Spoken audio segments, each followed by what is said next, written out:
Border पर तो फौज और एफसी है, फिर स्मगलिंग क्यों हो रही है?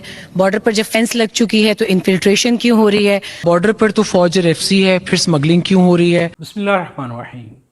नई स्मगलिंग एक बहुत बड़ा इशू है। ईरान का बॉर्डर हो या अफगानिस्तान का बॉर्डर हो, स्मगलिंग जारी है और इसके ऊपर जो है फौज एतराज़ात कर रही है, फौज सवालात उठा रही है कि स्मगलिंग जो है हो रही है और स्मगलिंग क्यों नहीं रोकी जा रही है। इसके ऊपर जो है DGSP ने एक प्रेस कॉन्फ्रेंस की है। स्मगलिंग के ऊपर जो है बहुत ज़्यादा बात की गई है। स्मगलिंग बॉर्डर्स के ऊपर जारी है और ये बहुत बड़ा सवाल है कि स्मगलिंग आखिर क्यों जारी है। यही सवाल एक फीमेल साफ़ी ने डायरेक्टली जो है DGSP से पूछ लिया कि जब बॉर्डर्स के ऊपर फौज खड़ी है तो फिर स्मगलिंग क्यों हो रही है। DGSP ने क्या जवाब दिया है, हम आपको उनका जवाब सुनाते हैं। बॉर्डर पर तो फौज और एफसी है, फिर स्मगलिंग क्यों हो रही है? बॉर्डर पर जब फेंस लग चुकी है तो इन्फिल्ट्रेशन क्यों हो रही है? और ईरानी खाम तेल हो, ब्रांडेड सिगरेट्स हो, पेट्रोल हो, ड्रग्स हो, जो भी हो, तो अगर ये बॉर्डर से ही हो रहा है और इसका रास्ता इलीगल स्पेक्ट्रम के लिए खुल रहा है तो फिर इसमें फौज का, फेंस का क्या किरदार रह जाता है? मैं चाहूंगी इस पर भी आप अपना रद्द अमल दें और सबसे बड़ी चीज़ ये क्लियर कर दें कि इलीगल स्पेक्ट्रम से के हवाले से सबसे बड़ी मुखालफत आपको खुद क्या लगता है कि इस जानिब से, किन क्वार्टर्स की जानिब से आ रही है? बहुत शुक्रिया। I think you are talking in context of our last briefing that we had, जहाँ पे हमने लीगल स्पेक्ट्रम की बात की और किस तरह ये लीगल स्पेक्ट्रम जो अरबों रुपया गैर कानूनी का सरपरस्ती करता है उस क्रिमिनल माफिया की और दहशतगर्दी की।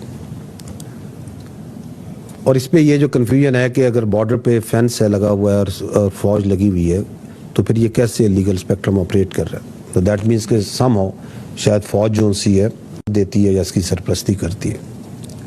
देखिए ये इसमें and you talked about the Iranian तेल, उसकी आपने बात की कि वो क्यों आते हो। ये कॉम्प्लेक्स इशू है। इसको पहले लेट्स टॉक अबाउट दिस जो इशू है आपका तेल का या ये बाकी आपने बात की, then will talk about fence. और इसको समझना आई थिंक ज़रूरी है। ये जो बलूचिस्तान के इलाके हैं जो मुतसिल हैं इसके साथ, ईरान के साथ,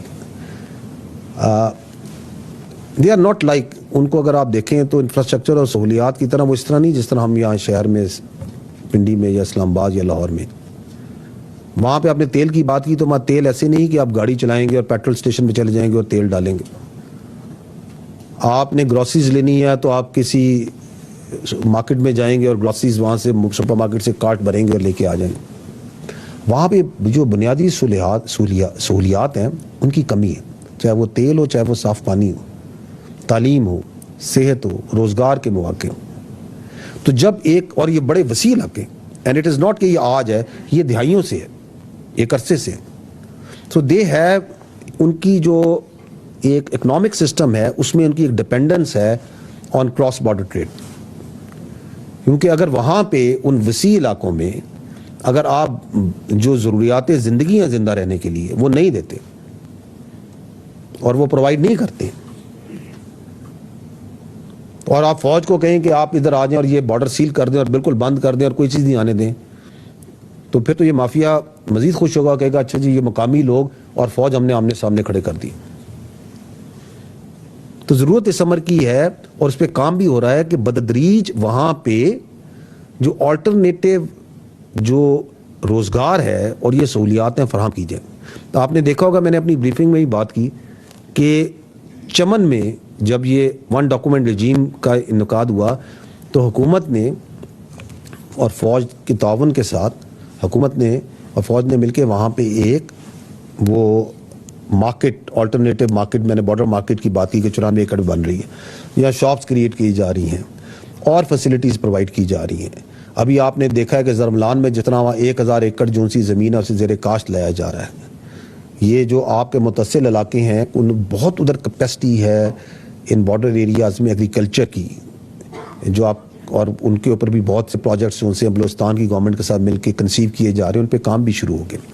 तो we have to, the state has to provide first वहाँ पे बेसिक इंफ्रास्ट्रक्चर एंड ऑल्टरनेटिव जो आपकी एम्प्लॉयमेंट है, जो रोज़गार है मुतबादिल, और आप वो ना दें और कहें कि जी सब कुछ बंद कर दो, तो does it make any logic?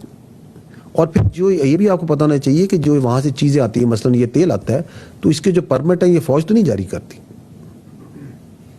ये आर्मी या एफसी तो नहीं जारी करती। आर्मी और एफसी तो एक कंसिस्टेंट कोशिश कर रही है कि ये जो इलीगल ट्रेड है इसको कम किया जाए اور آپ نے اگر آپ نمبرز کو دیکھیں تو یہ کہاں 15-16 ملین لیٹر یومیہ سے یہ کتنا کم ہو کے 5-6 ملین لیٹر پہ آ گیا. یہ فوج کی، ایف سی کی، قانون نافذ کرنے والے، انٹیلیجنس کے، لیویز کی، ان سب کی مشترکہ کوششوں سے ہی ہوا ہے. So it is a problem جس کے اوپر F C, intelligence, law enforcement تمام ادارے لگے ہوئے ہیں. But it requires a long term solution, a sustainable solution, a people driven, a people centric solution. Now let's come to this idea of fence. کیونکہ ایک بڑی سمپلسٹک تھاٹ ہے کہ چونکہ یہ فینس لگ گئی ہے پاکستان اور افغانستان کے درمیان, اس لیے اب تو ایک چیز یہاں سے وہاں نہیں آ سکتی, اور اگر آ رہی. D G S P R نے اس کویسچن کا ایک ڈیٹیل جو ہے رپلائی کیا ہے. انہوں نے بہت ساری وجوہات بتائی ہیں, جو کچھ بھی ان کے سامنے ہے اس کو جو ہے عوام کے سامنے رکھا ہے. اس کے اوپر جو ہے جو کچھ بھی D G S P R نے بتایا ہے, کمنٹس پہ اپنی رائے کا اظہار ضرور کیجیے گا. آپ ان باتوں سے کتنا ایگری کرتے ہیں یا ڈس ایگری کرتے ہیں, یا کیا سجیشنز دیتے ہیں, کمنٹس میں ضرور لکھیے گا. سمگلنگ ایک بہت بڑا ایشو ہے, اور D G S P R کا اپنا ماننا ہے کہ یہ ایشو جو ہے آج کی بات نہیں ہے, بلکہ کئی دہائیوں سے یہ چیزیں جو ہے مسلسل جاری ہیں. کویسچن یہاں پہ یہ اٹھتا ہے کہ کئی دہائیوں سے اگر یہ جاری ہیں تو سوال آج کیوں اٹھائے جا رہے ہیں. بلوچستان کے بہت بڑے بڑے مسائل, اس بات میں کوئی بھی شک نہیں ہے. فوج نے بھرپور کوشش کی ہے مسائل کو حل کرنے کی, لیکن آج بھی عوام کی اگر بات سنی جائے تو عوام یہ کہتی ہے کہ ان کے گھروں سے لوگوں کو اٹھا لیا جاتا ہے, جبکہ انہیں دہشت گردی کے نام پہ اٹھایا جاتا ہے, اور ان کے گھر والوں کا کہنا ہے کہ وہ لوگ دہشت گرد نہیں ہوتے. جبکہ دوسری جانب فوج کا موقف یہ ہے کہ یہ لوگ دہشت گرد ہوتے ہیں, ان کے دہشت گرد تنظیموں سے رابطے ہوتے ہیں, اور فوج اگر کسی شخص کو اٹھاتی ہے تو کسی بھی شخص کو ایز اے قوم نہیں اٹھایا جا سکتا, بلا قصور نہیں اٹھایا جا سکتا, بلا وجہ نہیں اٹھایا جا سکتا. جو بھی شخص جو ہے کسی نہ کسی وے میں دہشت گردوں کے ساتھ ملا ہوتا ہے اسی کو اٹھایا جاتا ہے. لیکن بلوچستان کے لوگوں کا کہنا ہے کہ ان کے گھر سے لوگوں کو بلا وجہ اٹھا لیا جاتا ہے اور انہیں غائب کر دیا جاتا ہے. یہ تمام جو ہے بہت بڑے بڑے ایشوز ہیں, اور کئی دہائیوں سے سارے کے سارے ایشوز چل رہے ہیں. اسی وجہ سے لگتا ہے ایسے کہ جیسے قوم جو ہے ڈیوائیڈڈ ہے. بلوچستان کے لوگوں کا کہنا ہے کہ جیسے ہم پاکستان کا حصہ نہیں ہیں, ہمارے ساتھ اس طرح سے سلوک کیا جاتا ہے کہ جیسے ہم پاکستان میں رہتے نہیں ہیں.